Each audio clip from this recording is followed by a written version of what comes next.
Haro nundi yambwiye ngo pase ngo nzozana amavuta yerayo uyansigire ko ngo niyo nama nsiga abana. Rero ayo nani naraguze bayasengeye yaraheze nshaka kusengera yandi toa mucafu.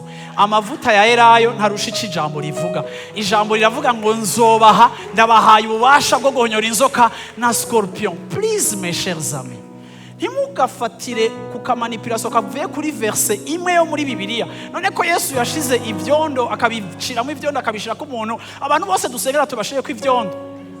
Yesu amamihakre menshi yakoze mu buryo buri different kugira ngo abantu ntibasenge methode ariko abantu basenga Imana.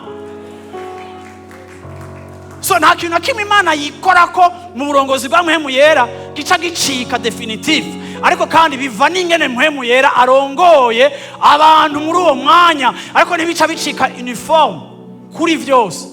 Nico gituma n'Imana isanduku gisezerano Bibiliya ivuga ko Imana yari nyegeje, bararibuze iyo riri kuko bari kurisenga.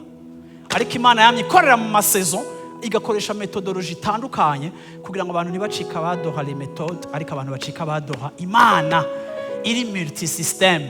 Nkuko isi n'ijuru bitandukanye niko n'inzira z'Imana zitandukanye n'inzira z'Imana. Nkuko ivyimviro, haleluya, uravyumva, nkuko isi n'ijuru bitandukanye niko n'ivyimviro byayo bitandukanye n'ivyimviro vyacu.